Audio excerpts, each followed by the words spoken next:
My name is Stanley St. Rose, and today we're going to be talking about the novel The Secret Agent, written by Joseph Conrad. Now, before I go into the summary and explanation of this novel, please remember to leave a like, subscribe, and/or leave a comment. I upload videos every time I'm done reading a book or a short story. So let's get into the summary of The Secret Agent. So, The Secret Agent is very interesting. It begins with this man by the name of Adolf Verloc. Adolf Verloc is an anarchist and he's a secret agent and he's a terrorist. So there's a lot of things that he's doing that are very shady. In the beginning of the novel, we find out that he's married to this woman by the name of Winnie. Winnie has a brother by the name of Stevie who's kind of mentally disabled, and she also has her mother that lives with her.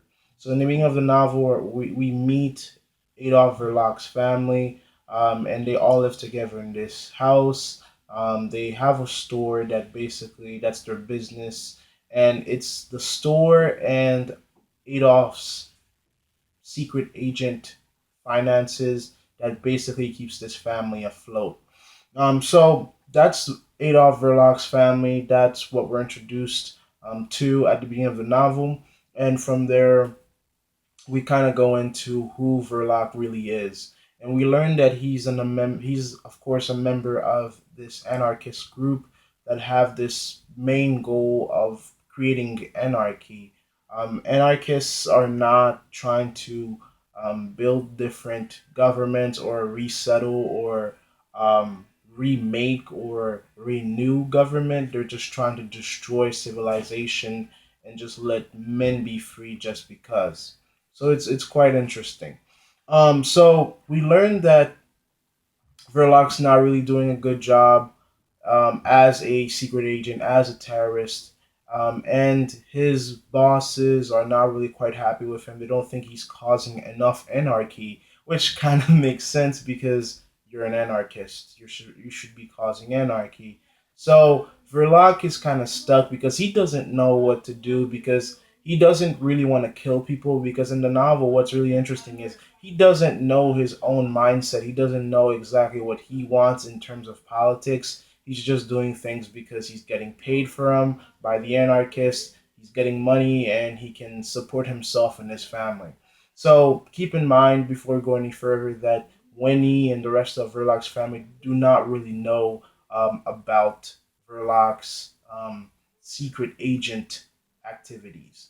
One thing that's quite interesting is that when we look into Verloc's within like the way in which that Verloc's family is constructed and the reasons why it's constructed, it's pretty sad.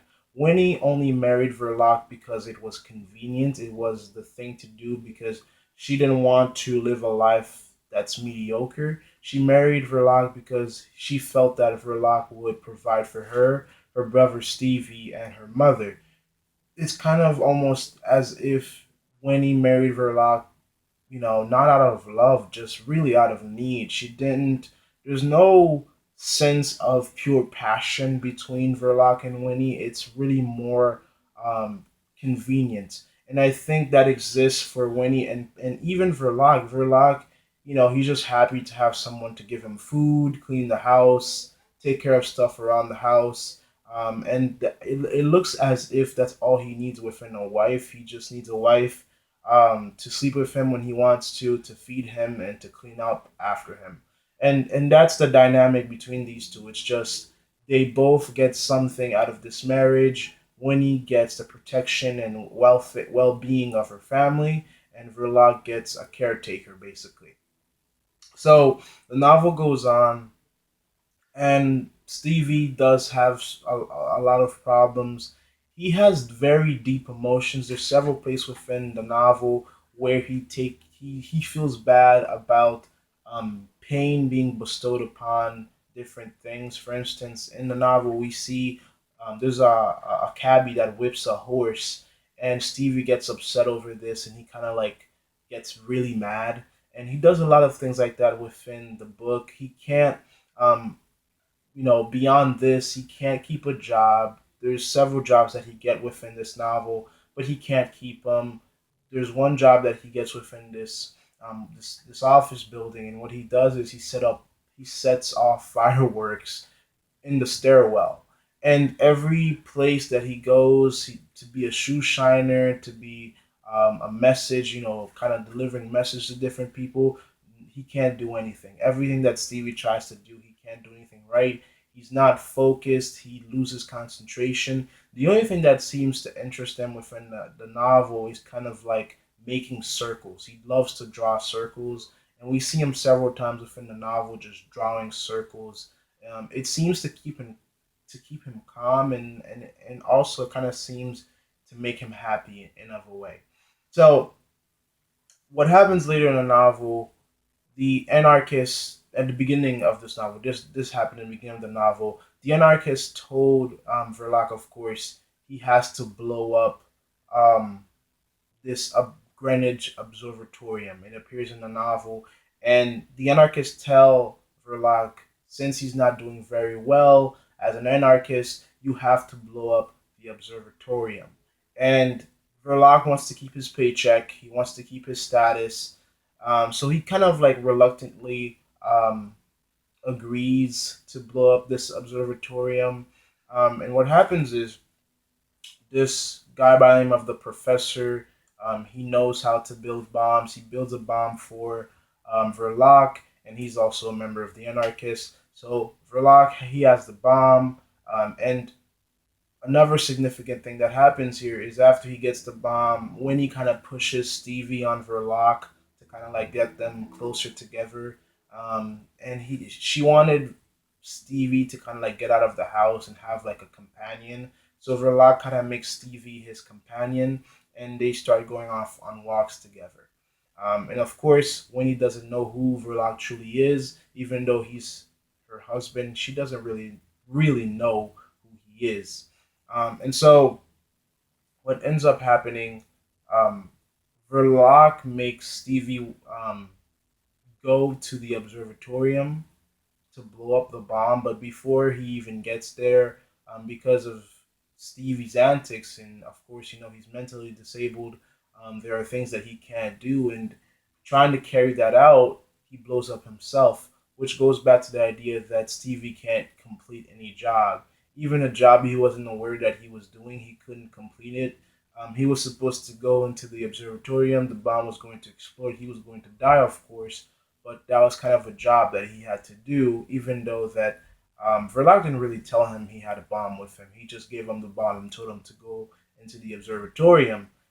But that didn't even work out well because Stevie blew up before he got in there. And in the book, what we find out is he blows up and he's the only one to die. Nobody else died. And they had to kind of like pick up shovels.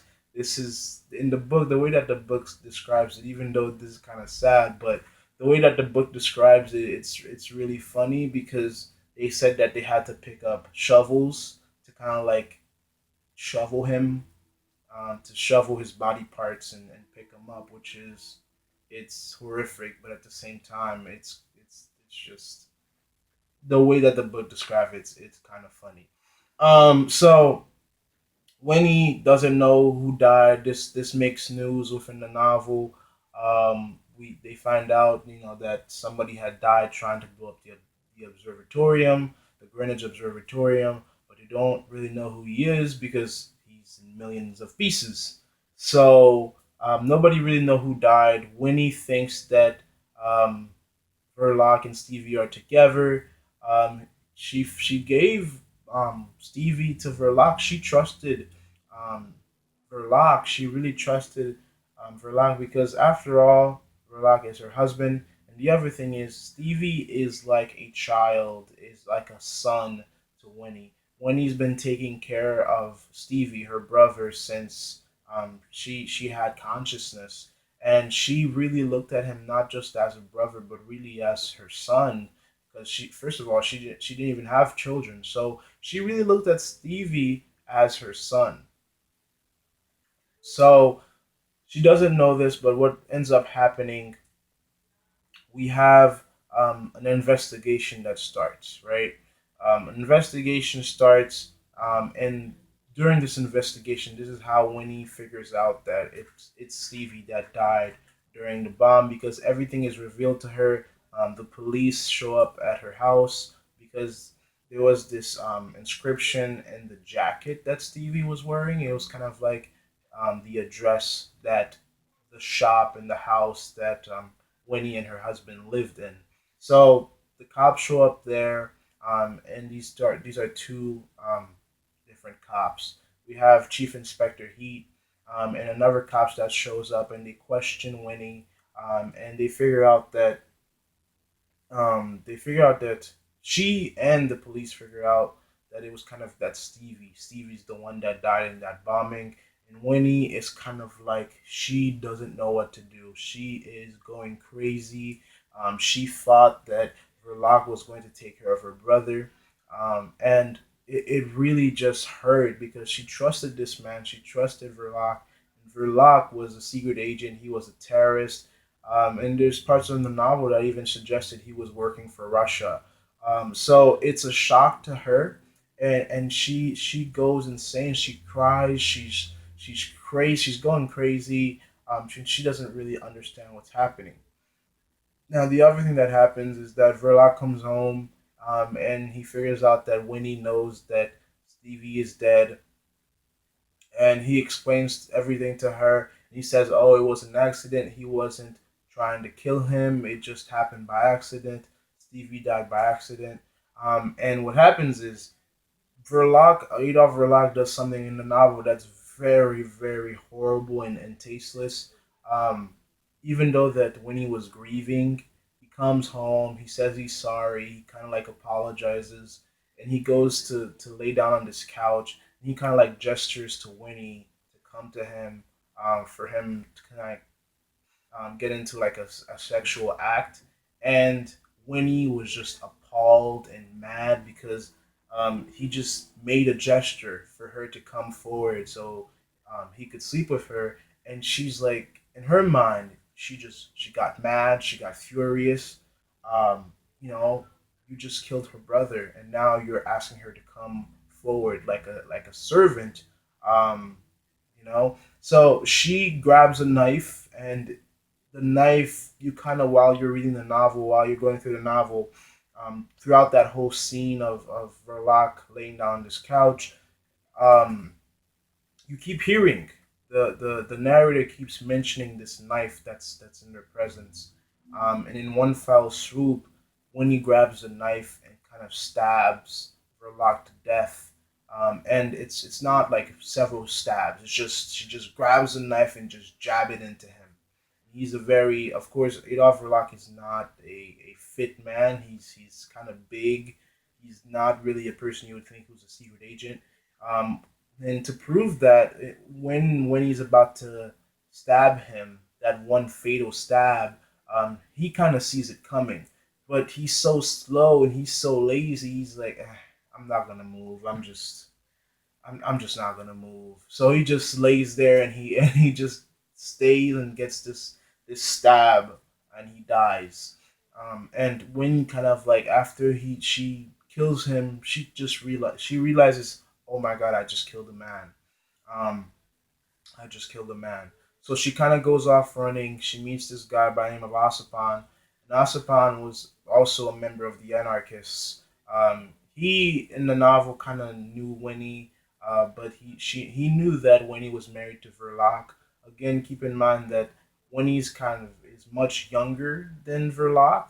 Verloc is kind of an older man, so there's a big age gap. Asaban is closer to the age of Winnie than Mr. Verloc is. And Asapan kind of like reveals his love for Winnie, and she's like, maybe there's something between us. I could see something between us. The other thing that kind of pushed her to kind of accept his, I guess, the declaration of love is that she just committed murder. She kind of needs somebody's help at this point, and who better to help you than somebody who just declared their love for you? So they kind of go running together, but what happens is Winnie goes and shows Asapan the dead body of Verloc, and he kind of like, as soon as he sees the body, he has second thoughts. He's like, "Whoa, you're a murderer. How can you just kill a man like that? What's gonna happen when I make you mad? Are you gonna kill me too?" So he has second thoughts. He starts to run away with Winnie, but then he abandons her. He abandons her on a train, and so she goes off. She goes on the train. She doesn't know that Osapan abandoned her, but we kind of you kind of put together that she recognizes sooner than later. And at the end of the novel, we see Asapan. He's like reclining back at his his place, and he's just back in his old life reclining. And he's reading the newspaper, and he reads this newspaper that says, "Woman commits suicide on a boat," and the last thing she left was her wedding ring on the boat. So you can put together that when he was on the train, she figures out that Asapan abandoned her. She didn't want to get killed because if they found that she killed her husband, it's highly likely that they would have hanged her as a crime. Even though that yes, her husband did kill her brother, and she had a reason to be mad, but murder is still murder. So she drowned herself. She jumped off the ship and drowned herself. She left her wedding ring behind, and Osapan reads it in the newspaper, and that's how really the book ends. There's another character, the mother of Winnie is an important character of this book, but she's not really the most talked about character. All we get about her is that she had a husband. She kind of comes from French descent. There's something about her having fat legs. So, and later in her life, she kind of becomes she's not that mobile. And within the novel, she kind of leaves the home of the Verlocks, and she goes to this kind of like a retirement home, and she goes to live there. So she leaves Stevie, Winnie, and Adolf Verloc to live together, and she goes off. So the mother, she's interesting, she's important, but she's not in the central idea of the book. I mean, she does play an important role because she's complex herself. She kind of like gave her life up to kind of like let her children have somewhat of successful future because she realized that her being with this family was kind of like holding them back in terms of finances.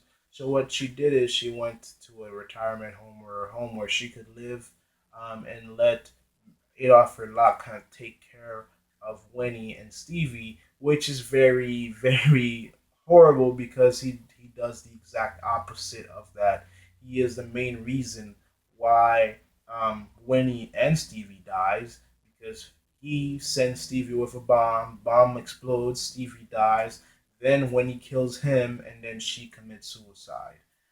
So she is the only one that really stays alive in that family. We begin with this family with four members, and she is the one that left the house, the only one that kind of stays alive from the main family that we meet with in this novel, which is quite interesting. And an error that I think that happened in this novel. I'm not saying I could write a better novel, but an error I kind of find in this novel is that there's no acknowledgement of that, right? The novel just really ends with Stevie dying, Winnie dying, Verloc dying, but we don't get like some sort of flashback or some sort of recognition of what does the mother think about this? What does Winnie's mother? Does she ever get the news? What does she think about this? Does she lose her mind? Does she goes crazy when she realizes she sacrificed her life for her children by leaving the house? And then the man that she kind of trusts to take care of her children caused their deaths. Like we don't get anything. We just see her go to a retirement home, and then these deaths happen, and we never hear from her. So I think that's a part that could have used a little bit more work to kind of like get us to recognize or see what she thought about what happened to her family. Um, and yeah, the novel really ends with Winnie killing herself and Ossipon going back to the anarchists. This novel is quite interesting. There's no happy ending here. There's no evil character, good and bad, of course, because all of these characters are very complex and they all have their reasons for doing the things that they do. Um, Verloc, he's a secret agent because he wants finances, he wants money, he wants a way to take care of his family, and they pay him well, and that's why he kind of wanted to blow up the Greenwich Observatorium because he wanted to stay an anarchist and kind of collect his checks, even though he doesn't really have a strong political view himself. Winnie had a marriage because it was convenient and it provided the necessities of life.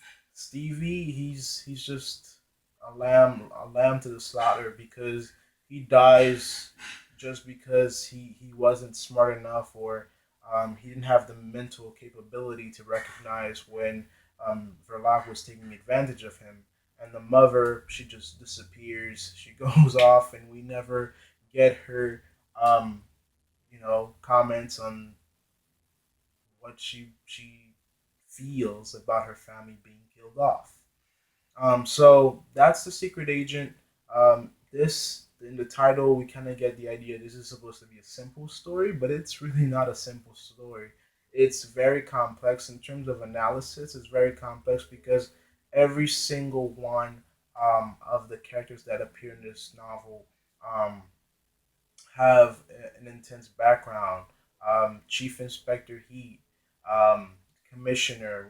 There's a lot of things that happen within this novel that can take a more in-depth analysis.